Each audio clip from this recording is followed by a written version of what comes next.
Good morning, everybody.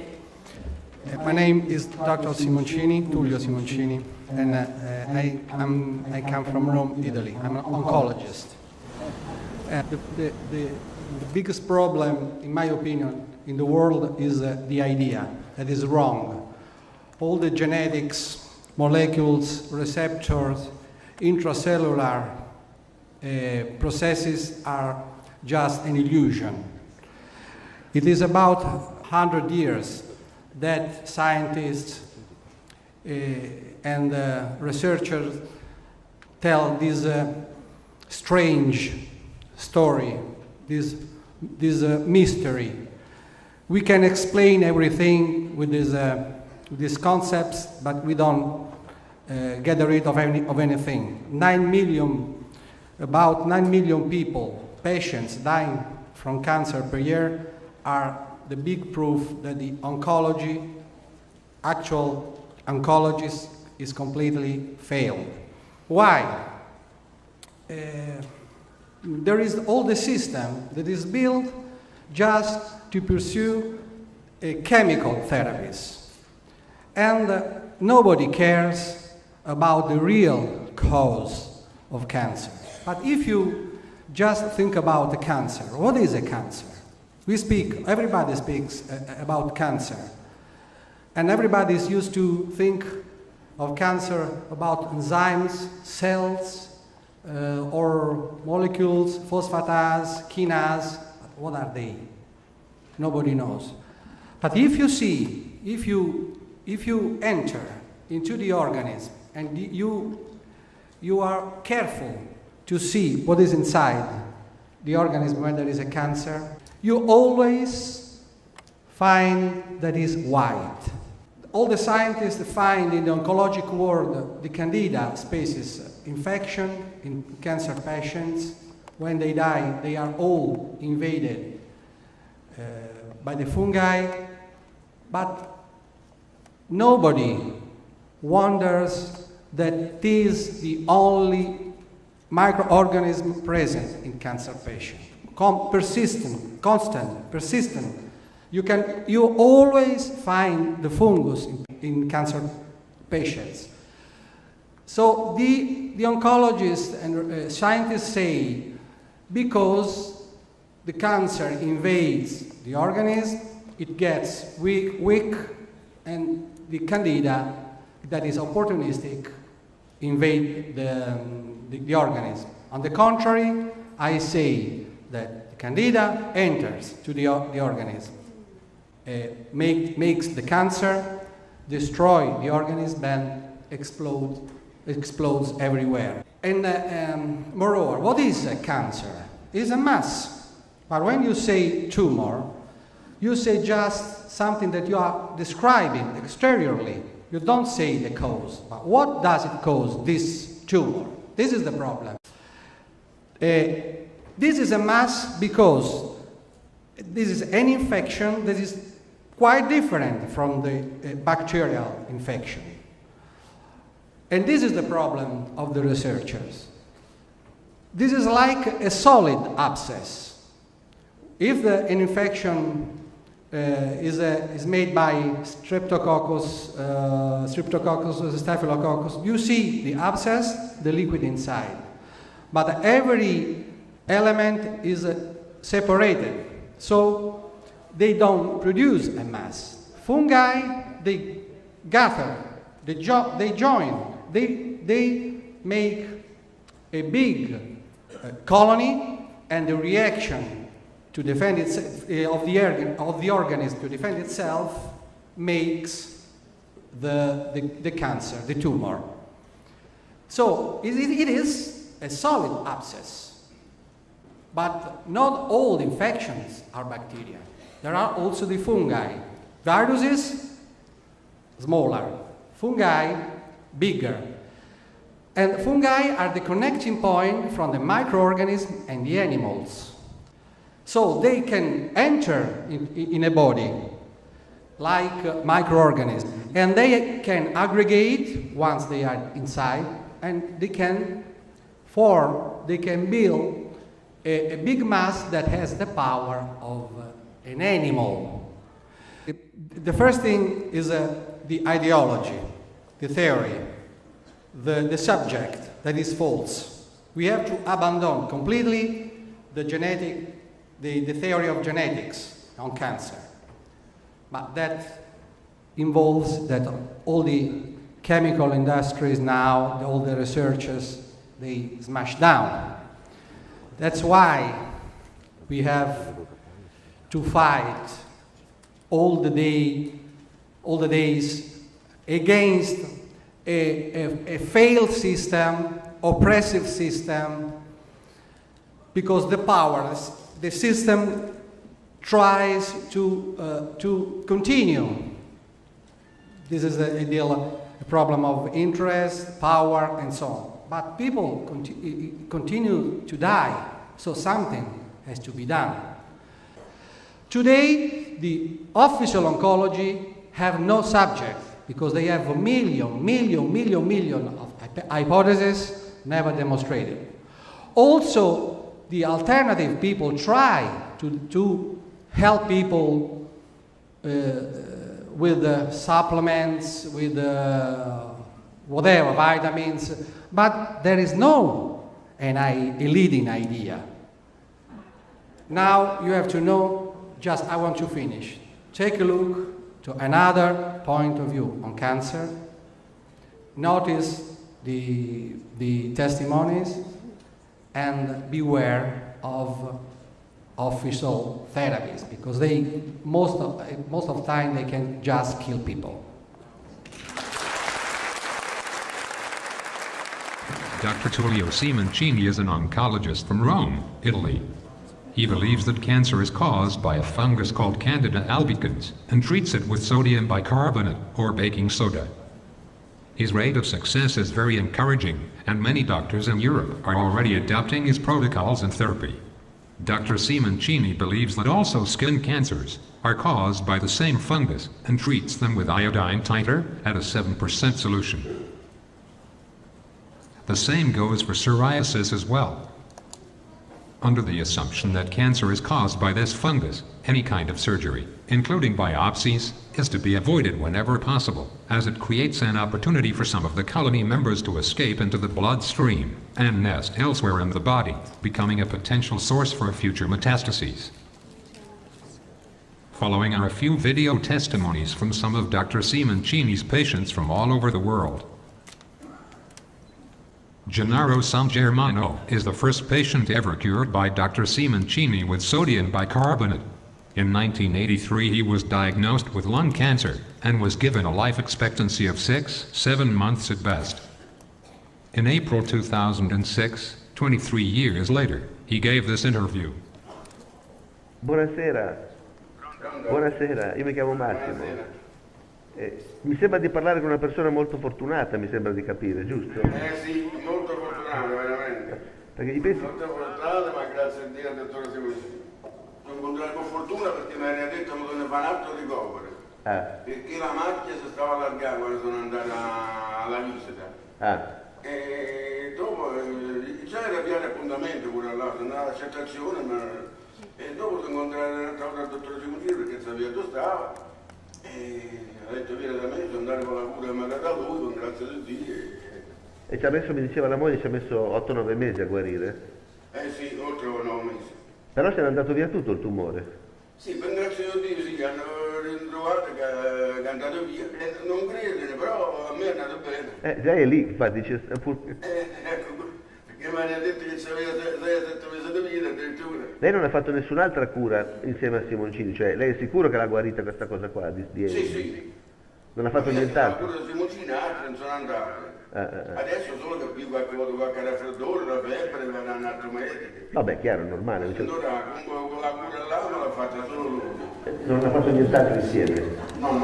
Ho capito. My name is Dragan Mišić and I come from Perth, Western Australia. So what brought you all the way from Australia to Rome? Because in Australia, especially in Perth, they couldn't cure my basal cell carcinoma and melanoma I had 2 operations and many treatments with liquid nitrogen, but they completely damaged my skin. And what did you do after that? I applied the same therapy that Dr. Simoncini described in his book, Cancer is Fungus. I applied that for about, a few weeks, and And the cancer is gone? totally gone. For the first time, I feel, cured and free, and I feel like I got my life back again.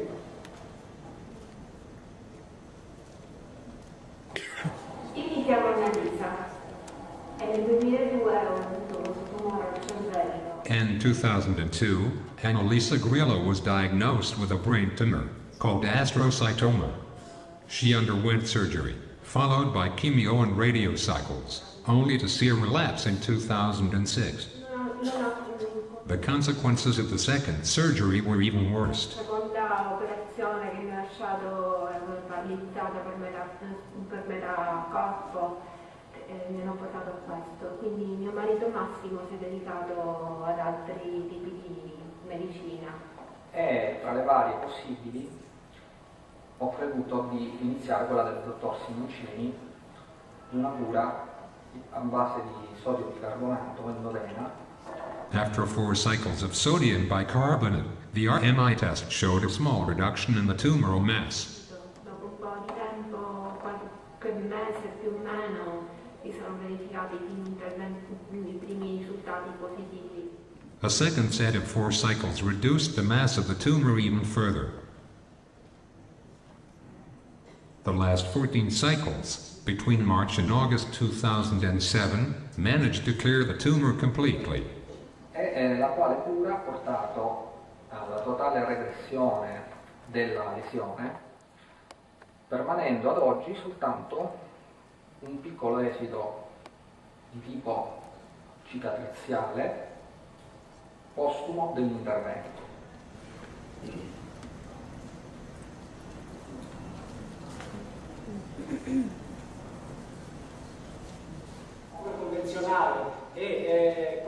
In November 2006, Mr. Giordano underwent surgery to remove a papilloma from his bladder.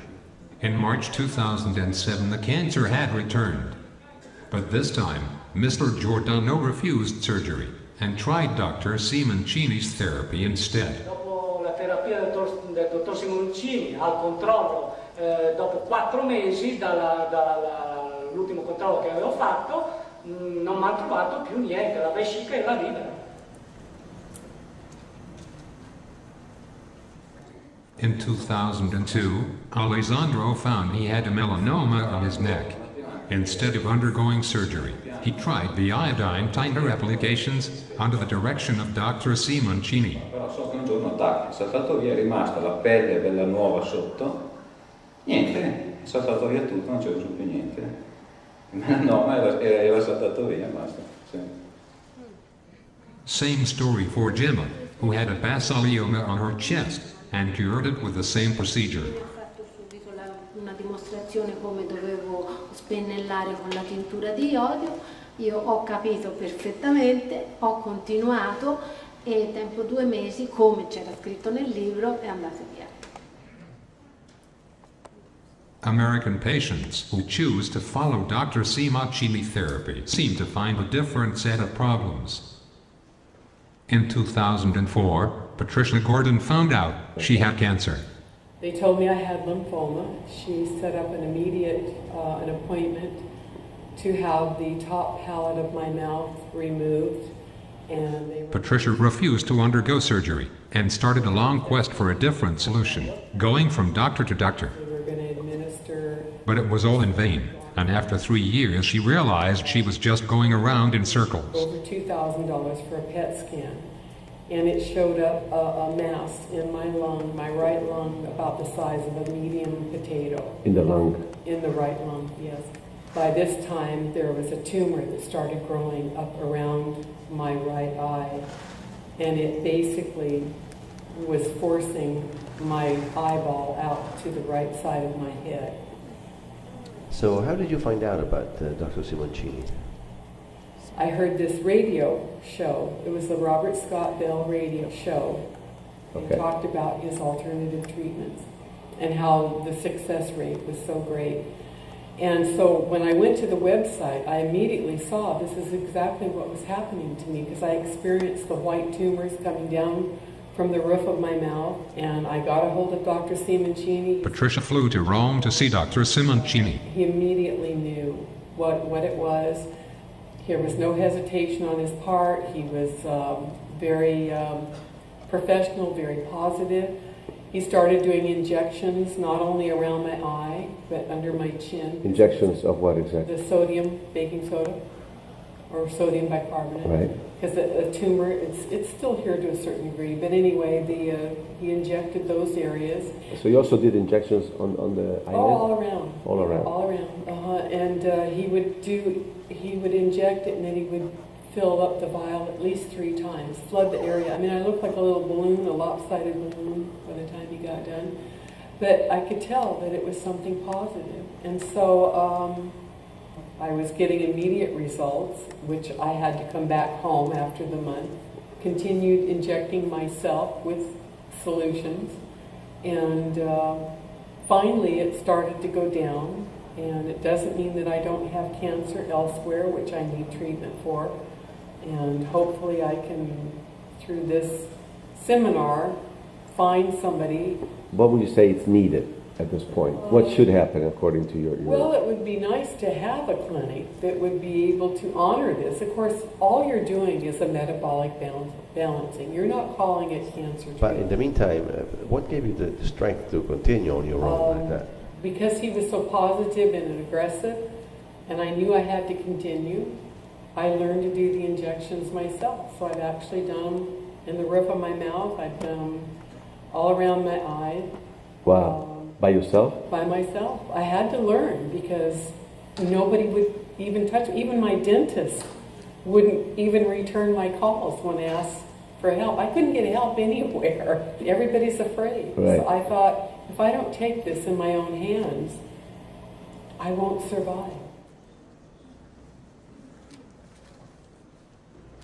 This is John Blankenship in Houston, Texas. I was diagnosed with prostate cancer in about August of 2007, and I proceeded to do all the classic evaluations that the medical industry puts you through. They did a biopsy and later on scheduled me for radical prostatectomy. And I looked on the internet and saw what they were going to do and the fact that I was going to be incontinent, and I rejected it out of hand. The whole time they were trying to sell this operation to me, and it just didn't feel right. They ran me through the mill, and I had to sign a paper that I would accept chemotherapy and also radiation treatment in the event that the radical prostatectomy did not cure my cancer problem.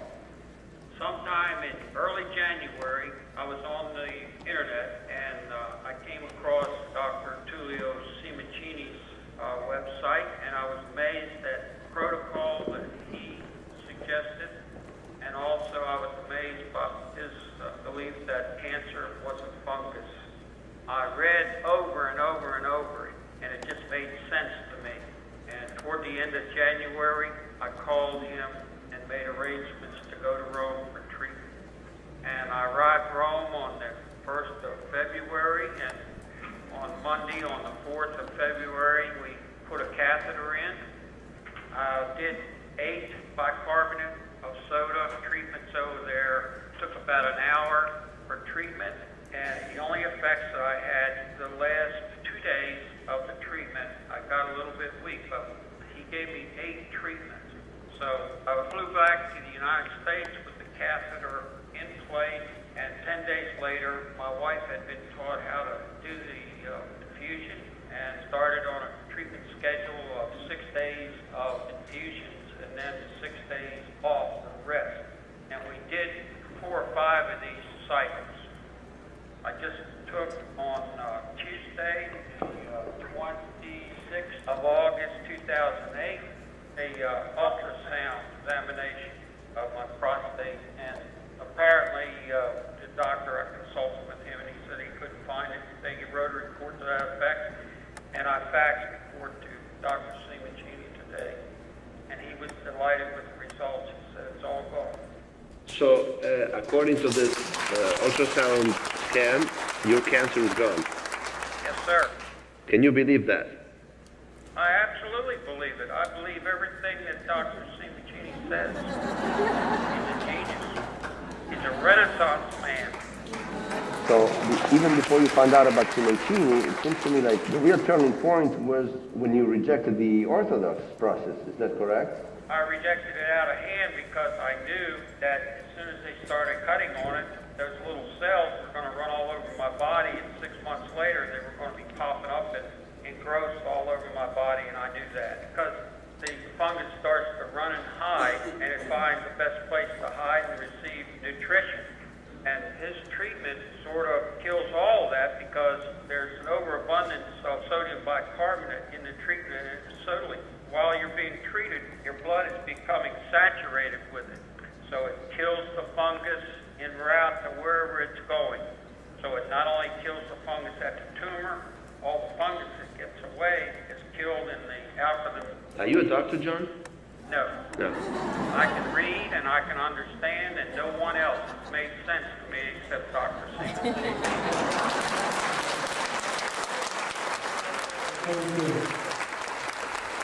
Thank you. John. Thank you. Again.